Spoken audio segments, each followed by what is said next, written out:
इस जीवन को जीने के दो तरीके हैं। पहला गुलाम बनकर जीना और दूसरा राजा बनकर जीना। गुलाम वह है जो अपने मन के वश में है और राजा वह है जिसका मन उसके वश में है। गौतम बुद्ध के जीवन की यह कहानी आपको राजा बनना सिखाएगी। एक बार बुद्ध से कोई पूछता है, बुद्ध, क्या इस शक्तिशाली मन को वश में किया जा सकता है? बुद्ध उत्तर देते हैं, यह सत्य है कि मन शक्तिशाली है।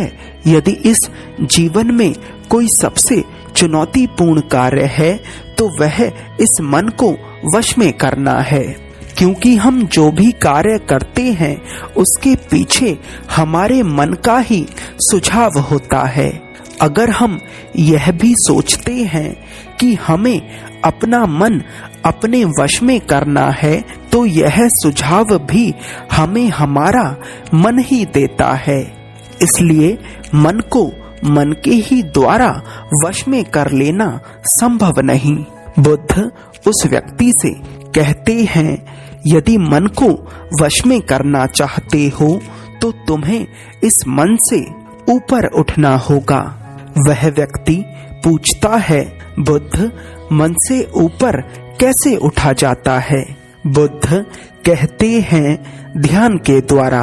वह व्यक्ति पूछता है, बुद्ध, ध्यान में ऐसा क्या होता है कि हम अपने मन से ऊपर उठ पाते हैं? बुद्ध उत्तर देते हैं, जिस प्रकार एक कुम्हार मिट्टी को आकार देकर बर्तन बनाता है, उसी प्रकार मनुष्य भी अपने विचारों को आकार देकर विश्वास बनाता है और अपना पूरा जीवन इन विश्वासों के हिसाब से जीता है। वह व्यक्ति पूछता है, आप किन विश्वासों की बात कर रहे हैं बुद्ध? बुद्ध कहते हैं, हर मनुष्य के भीतर डर है, चिंताएं हैं, अहंकार है, लालच है। इन सभी चीजों के कारण मनुष्य का जीवन दुख से भरा है और इन सभी चीजों का मुख्य आधार मनुष्य के विश्वास है। मनुष्य जो मानता है वही करता चला जाता है, जिसके कारण उसे नर्क देखने के लिए मरना नहीं पड़ता, वह जीते जी ही देख लेता है। बुद्ध कहते हैं, जिस प्रकार समय के साथ साथ मिट्टी के बर्तन पक्के होते चले जाते हैं, उसी प्रकार समय के साथ साथ मनुष्य के विश्वास भी पक्के होते चले जाते हैं। परंतु ध्यान इन विश्वासों को पिघलाने का कार्य करता है। जैसे जैसे कोई व्यक्ति ध्यान में उतरता चला जाता है, वैसे वैसे ये विश्वास पिघलते चले जाते हैं और जब ये सभी झूठे विश्वास पिघल जाते हैं, तब कोई डर, कोई चिंता, कोई लालच नहीं रहता।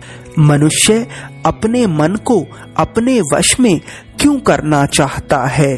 क्योंकि उसने जाने अनजाने में अपने दुख के बहुत सारे कारण बना लिए हैं और अब वह इन कारणों को छोड़ भी नहीं पा रहा है और जी भी नहीं पा रहा है। छोड़ इसलिए नहीं पा रहा है क्योंकि उसे लगता है कि उसकी खुशी इन कारणों में है, और जी इसलिए नहीं पा रहा है क्योंकि उसे हर बार इन कारणों के पीछे के दुख का सामना करना पड़ता है।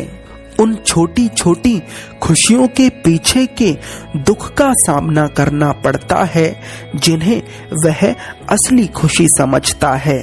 ध्यान मनुष्य के इस तरह से जीने के तरीके को खत्म करता है और उसे जीने का एक अलग तरीका सिखाता है। इस कहानी को सुनने के बाद सभी लोग ध्यान करना चाहेंगे, मगर एक गलती जो आपको नहीं करनी है वह यह है कि आपको ध्यान करने का प्रयास नहीं करना है। ध्यान में कुछ देखने का प्रयास नहीं करना है, कुछ अनुभव करने का प्रयास नहीं करना है, क्योंकि जितना आप प्रयास करेंगे उतना ही आप ध्यान से दूर होते चले जाएंगे। बस आराम से बैठ जाएं, विचार आते हैं आने दें, जाते हैं जाने दें। सांस चल रही है तो उसके लिए जागरूक रहें। जब आप अपना हर प्रयास बंद कर देते हैं तो आपका मन खुद प्रयास करना शुरू करता है। वह कभी आपके भीतर डर का भाव पैदा करेगा, कभी चिंता का भाव पैदा करेगा, कभी क्रोध का भाव पैदा करेगा, कभी आपको लगेगा कि आपके शरीर में खुजली हो रही है, कभी आपको अपने शरीर में कहीं दर्द महसूस हो सकता है। पर आपको इन सभी चीजों को देखकर घबराना नहीं है, बस इन्हें स्वीकार कर लेना है। चाहे तो थोड़ा मुस्कुरा भी सकते हैं कि ठीक है, कोई भाव उठ रहा है, देखता हूँ क्या बिगाड़ता है ये मेरा। तरह तरह के भाव पैदा होंगे और मर जाएंगे, परंतु आपको स्थिर रहना है। अगर आप पूरे धैर्य के साथ एक जगह पर बिना कुछ करे बैठ सके तो किसी घड़ी में दरवाजा खुलेगा, पर उस दरवाजे के खुलने का भी इंतजार नहीं करना है। ये बात याद रखें। धन्यवाद।